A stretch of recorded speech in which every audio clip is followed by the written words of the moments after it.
Hello lovely people who cannot sit at home. Thank you so much for joining me. So this video is going to be all about 10 very best things we saw in and around Orlando, Florida. Now we are tourists, so this is for the tourists. If you're a local, this is probably not for you. And I truly think that each of the 10 places that we have visited is outstanding and you actually have to go there. Okay, first one, I'm gonna start with Blue Springs State Park. This was only $5 entrance for the car. It was really great actually, I was surprised. And what you get for this is, first you see kind of this beautiful area, and then you see the fish, insane amount of fish in the water, and the water is this like bright green turquoise-ish, and then we even saw a manatee swimming. They have beautiful boardwalk that you can just walk around and little kind of areas where you can again look onto the spring.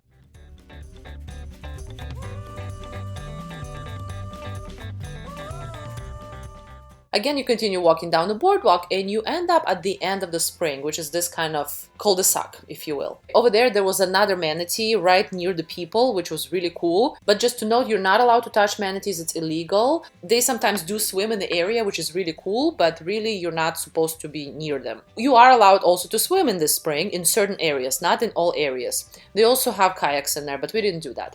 So over here we got the goggles, we got the swimming kind of gear, and off we went to swim. I also got this case protector, water case protector for my phone, and I saw some fish and I saw a scuba diver, which is hilarious. I didn't see manatees at that point, but anyway, I highly recommend that spring. We also went to Alexander Spring, which is a little bit further. So the Blue Spring I think was under an hour and this one is a little bit over an hour. The entry here was about $25, which I thought was a little too much. And as we got there, we saw a huge snake on the water. So I do not recommend this place. I understand snakes can be probably anywhere in Florida, but there were also no fish. This was also just kind of like water that doesn't, like it's just like a sort of like a pool. So it wasn't as interesting. Where the Blue Springs, it almost had like a current. So it was a little more funner for me to swim in. So anyway, don't recommend Alexander Springs. Highly recommend Blue Springs State Park.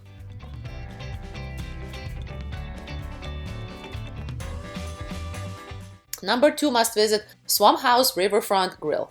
This was on our way back to Orlando from the Blue Springs. It's about an hour from Orlando.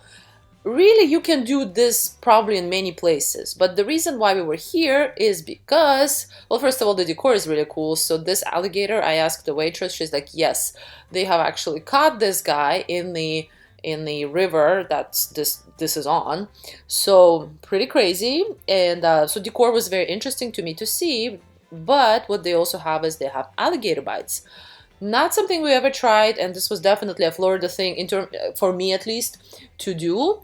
And it was interesting. It tasted almost like chicken. Very cool taste. So I do recommend that. And the burger and the very unique onion rings that they had, I really loved. And also on the way back, you get to see these like gorgeous trees that have stuff growing on them. That was also very fun to see. Number 3 must visit place is the Kennedy Space Center Visitor Complex. Now this is about an hour and 15 minutes away from Orlando, but oh my gosh, is it ever worth it. Essentially this is a big park, but this is also a kind of working space station that's nearby. Everything in there is actual spacecrafts that went into space. I did a whole video about this experience, kind of, showing you what we did. We spent 5 hours there. We could have easily spent 2 days in there. There's so much to do. This is fascinating. And I think it's fascinating for not only people who are very into space, it's just fascinating, in my opinion, for anybody pretty much, other than maybe really young kids. But I learned so much, and just the size of it. You get to see the actual, like over here is the shuttle Atlantis. This went to space, I think 33 times, something insane amount of times. This was functional. Here's a Canadarm, which is really cool to see. This complex is ridiculous. It has kind of stations for, over here, VR. It has information. It has a slide.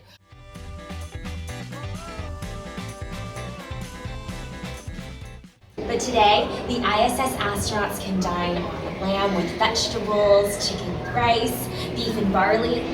They even have salsa. And over here was really cool to check out some of the food information and how they even eat in space. Not only do you get to be in that main area, you also get a tour that's kind of like extra bus tour that they take you, and they get you to go to another section where they basically show you how the flight to the moon was happening.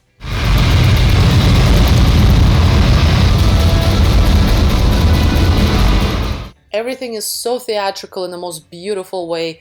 The seats were shaking, like that's the attention to detail that this space has. It's amazing. And then the door kind of opens, and you off you go to see another gorgeous spacecraft. This is probably the largest anything human-made that I've ever seen. The size of it, you feel so tiny compared to the size of it. And again, if you want more information, I'm gonna link down below the full video of that experience. Number 4 must-visit place is the Dixie Crossroads. So this from the Kennedy Space Center is only about 20 minutes. This is what we did after we went to the Kennedy Space Center because we wanted some amazing seafood. Again, this is probably maybe not the most exciting for many people, but where I'm from, which is Canada and Toronto, we don't have a lot of lobsters.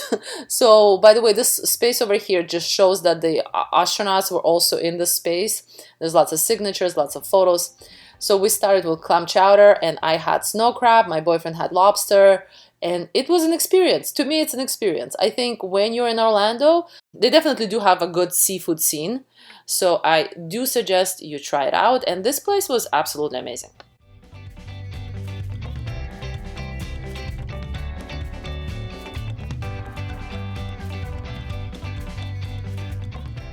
Number 5 is the Manatee Observation Deck. This is a free little area. This is not far from Kennedy Space Center. I think it's also about 20 minutes. And it's just a little area where you can look at the manatees. Over here, you see them a little bit. So that's the deck over there. We are on the kayaks. I'm going to talk about it later on. But you just see kind of the tops of the manatees. The water is not transparent, but it's still really cool to see. Now, number 6 is the Bioluminescence Tour, and I'm going to explain what that is. So, at the Howell Canal launch, we pre-booked with a company that is called A Day Away. I'm also going to link down below their information.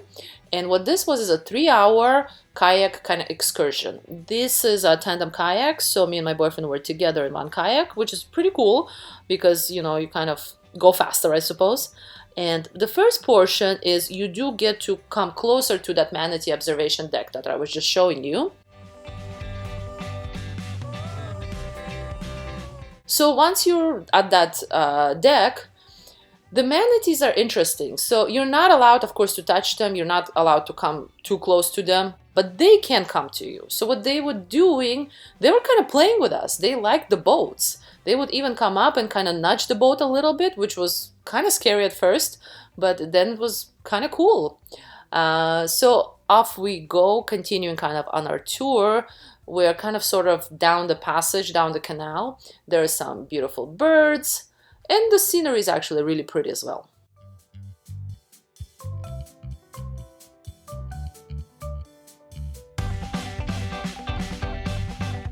They take you to an area where you see the most beautiful sunset, and we're basically essentially waiting for the night to fall. Then they give you these like little glow-in-the-dark sticks so that everybody sees each other, so it's safe, and then you head back. Now let me talk about bioluminescence. Only in certain months, I think, and please correct me if I'm wrong, I think this is mainly in the summer months, from like somewhere in the midsummer till about, we were here in the beginning of September. There are elements, particles in the water that glow if you touch them. And this is what we were looking at. It's impossible to catch on camera. I tried, unless you have some specific glow-in-the-dark kind of camera, then yes, but this was impossible. But it was really cool to kind of move your paddle and you see this white light. Very unique. I highly recommend you do this. So another must-do thing in Orlando, Florida is to see a launch. Now this is hard because you cannot really time your vacation for this unless you can, which would be amazing.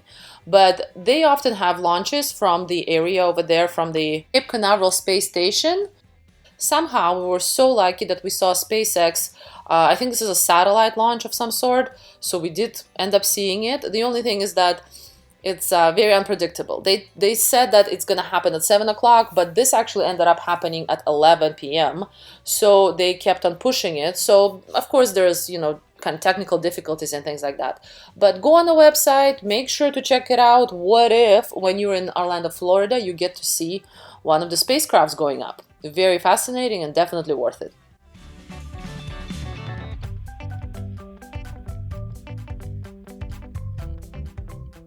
Ponce Preserve, and it's another area that we drove to. So this is about an hour, 17 minutes from Orlando, Florida.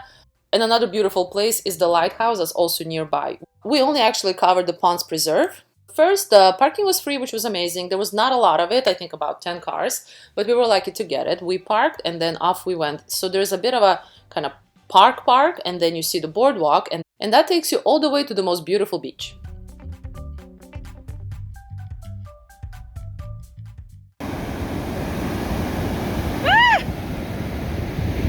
We spent some time at the beach. I actually swam a little bit, and then we headed for the forest. There's another kind of area because that kind of park is split into two areas. So there's the beach area, and then there's a kind of like swampy boardwalky area. So now we're walking towards the swampy boardwalk area.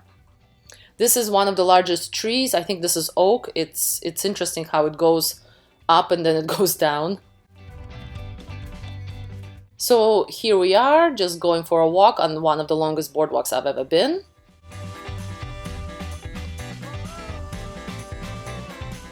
At the end of the boardwalk, there's tons of people fishing. I asked what they were fishing for. They said pretty much everything. There's lots of fish in the area, though I didn't see any of them really catch anything, or none of them really had much in the buckets, but there's definitely lots of people doing that. Now we are driving along the coast. We are heading for Daytona Beach, which is the next must-visit place. So here's where it's located, directly from Orlando. It's actually under an hour, it's 55 minutes. That's Daytona Beach for you. We parked over there. And over there is the main pier, and the parking over there is 40 bucks. Over there where we park was free. So because this is already after the school is started, this is early September, the streets actually almost didn't have anybody. There was a really cool kind of burger place that we walked into, but then we went to kind of the main Daytona Beach area, which has a pier, a number of hotels, and an insane amount of people. Now, compared to the previous beach that we were just at, this has definitely more, I guess, vibe in terms of like there's more people, more things happening. But oh my gosh, I love the other beach so much more. Though this beach is also exquisite, beautiful, really nice. If you want, for example, like rent a chair, I think it's about $40, but of course you can bring your own and enjoy it like that. We did not spend too much time over here at the beach. We just kind of headed for the actual pier, checked out the restaurant over there. I think they actually are fair. It's a fairly good restaurant. Whoa, look at the waves.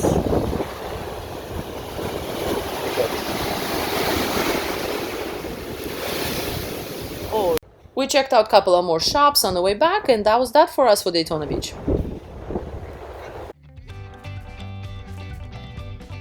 So the last but definitely not the least amazing thing, this is actually very close to kind of center of Orlando. This is 20 minutes from it.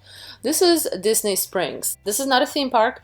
This is a mall, and it's a great mall actually. I loved it.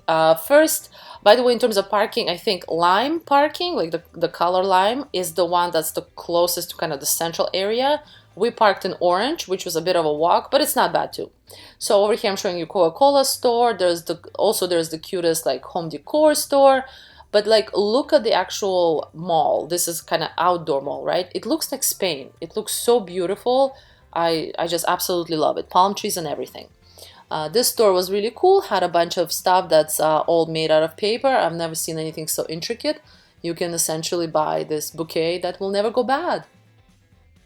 And of course it has a huge Disney gift shop, which has pretty much any kind of Disney thing you want. Nothing is on sale, not at least what I saw, but it's just a lot of variety, and you can find some of the things that you can actually... I didn't see this in the park, so it's really cool that it's all central. Of course, tons of Mickey ears. There's like a whole wall of them. Any kind of possible Mickey Mouse ear you would like to have, it's here. Pricing for them is roughly from, I think, high 20s to high 30s dollars. I got a bucket hat and I got cards for my mom, which was pretty nice. I like that. So right across from the Disney store is the Lego store. It's another amazing thing that you need to go here and check it out. Just outside of everything, like you have the Harry Potter, like dragons over there. There's a whole kind of, I don't know, it's water dragon. What is this? Right in the water, made out of Lego. How can this be made out of Lego? That's crazy. There is a Star Wars kind of area. And over here we have the Frozen with Anna and Elsa, all made out of Lego. So the store is also really cool. Definitely check it out when you're there.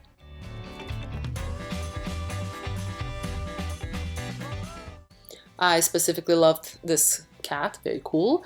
And there's also behind the cat, there's a wall of different like colors, and you can basically get a bucket and you can fill it up for, I think it's $8 or something for like a medium size, with whatever color you want, and you can create your own thing. Definitely really cool, definitely an amazing present. I got these roses that I still need to do, but I will. They are really pretty. And that is essentially it for all of the things that I think one must check out in and around Orlando, Florida. I hope you enjoyed this, and make sure to check out my other Orlando, Florida videos. Thank you so much, and I'll see you next time.